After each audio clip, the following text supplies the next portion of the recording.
The United States Energy Department Geothermal Collegiate competition happens every year.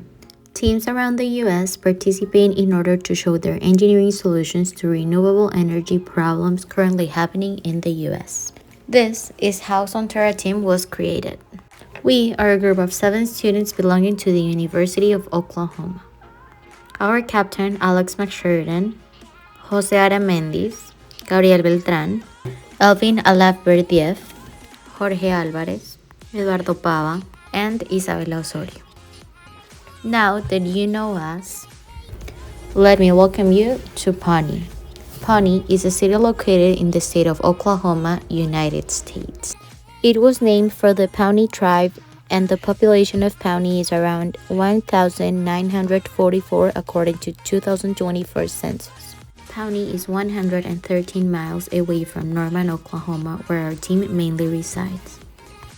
Pawnee was chosen by SunTerra for many reasons. The main reason is incredibly high energy cost in Pawnee, but I won't tell you that. Locals will do later in this video. Another reason is the amount of inactive wells in the area of Pawnee that could be repurposed.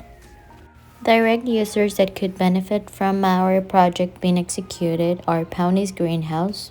This one grows tomatoes, basil, and some other vegetables that make sure that Pawnee people eat all year round.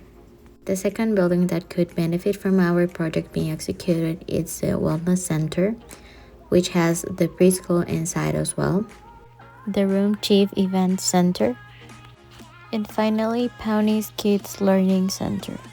These were chosen based on the proximity of the buildings to the wells available. First, our subsurface team collected and digitalized well logs to later on create in Petrol software a subsurface 3D model.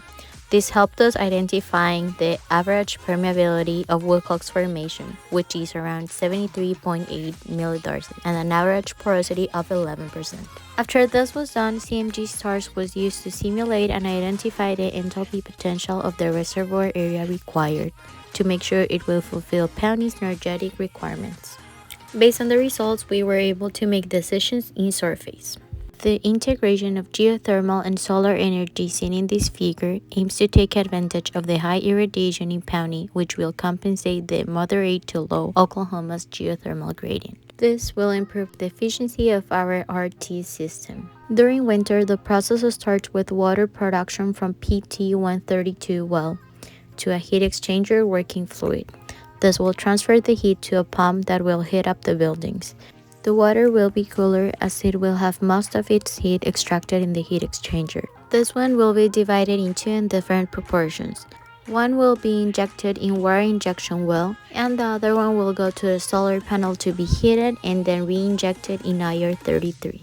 Then, in summer, the cold water injected in water will be produced to cool the buildings and the greenhouse. The water that exits the process will go to the solar panels where it will be heated to the desired temperature and then re-injected into IR33 to be stored until it is winter again. And because we care about the community, SunTerra wanted to leave a print in Pawnee people. That's why we decided to do a geothermal day in Pawnee Middle and High School. We were able to explain the kids a little more about geothermal, how it works, and why it is important to Pawnee. But we were also able to listen to their concerns and answer their questions.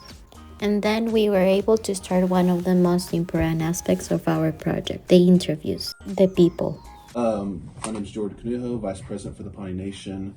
As Vice President, what I enjoy doing is obviously what is best for the people, whether that's on the economic side, whether that's the clean energy side, or that's just food sovereignty. Just collaborating with our council and just trying to make those initiatives a reality, basically. Possibilities of what we could do with it. I think it's a great resource because once you have that geothermal capability and access, it's basically its own battery storage for clean energy on the geothermal side of it. It's not going to be dependent on, if it's a cloudy day, or not going to be dependent on nighttime for as photovoltaics does. Year-round energy, right? Exactly, year-round, not really affected by the things happen, surface level of climate and everything else. So that's one of the things that caught my eye. I think Pawnee has the potential to be a good candidate for geothermal. I think so. This is a unique project, and I think, it being a pilot project, I think we have the right team members to make it work. Whether it's going to be super efficient, I guess that's up for the debate to see how the project goes. But I do think having wells and having these wells that are either fixing to be shut in or are abandoned already, I think at the end of the day, we already have the tubes in the ground. We might as well try to use them for a clean energy aspect. With the geothermal and the wells and things like that, it's been kind of, at least on some families, it's been kind of profitable on different areas. But with us, it's just kind of, we're new to it, so it's just kind of understanding how that could be beneficial to us. I think one of the biggest things on the nation side of it is really trying to go down the avenue of like coming up with some clever ways just to offset some of our utility costs. Yeah. There's been different conversations, different approaches that we're trying to look at, and this one's a new endeavor. And then all the wells that we have on tribal property, this could be something that could kind of, be a lot bigger, just on a grander scale, just because of all the land masses that we have. Yeah. And then how will this help the average citizen of Pawnee?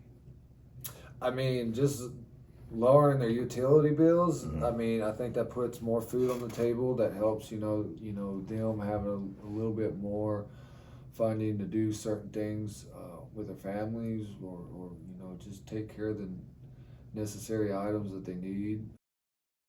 How do you think the geothermal will help Pawnee? I think it could be a great help. Our energy costs are extremely high in our community for electricity, and so anytime we're heating or cooling our buildings, I've lived in several communities, and by far my utilities are way higher here than anywhere else I've lived. And we are a low income community, so people don't really have the money to be spending on that. And so to provide them an opportunity to get that energy somewhere else. And I know that where you're at right now is the Pawnee Nation, and they do a lot of, they don't just help our Native American community, they work to help our entire community and all people. And so I think that's a great service. My name is Samantha Baker. I am a Pawnee descendant. I'm enrolled through the Ponca tribe, though. Issues here in Pawnee are just high costs in our electric bills. I think on average, a lot of these families are paying close to $400 to $500 a month for electricity. We have issues with our building not being so it's outdated, that we do struggle in the summertime being in this metal building to keep it cool enough. It's so hot that we can't produce tomatoes anymore because they can't get fertilized, things like that. The flowers don't fertilize. So that is expensive, but I don't think it is nearly as expensive as the wintertime. So the wintertime is going to be very energetically expensive. The impact of geothermal in Pawnee. Ooh, it would be huge. I'm sure you've heard, but I will reiterate, the cost of living here through energy is very high. It's really almost criminal. I would almost say criminal. It's really high, and I don't know how anyone could possibly afford to live within the city limits of Pawnee. SunTerra is planning a stakeholder event. This one will take place in Sarkis Energy Center in Norman, Oklahoma. Thanks for joining us on this quick trip to Pawnee. Our goals in this project are to empower Pawnee and its tribal nation with an affordable and renewable energy solution to encourage their energy independence and food sovereignty. Thank you, SunTerra team. From Earth's core to Pawnee's door.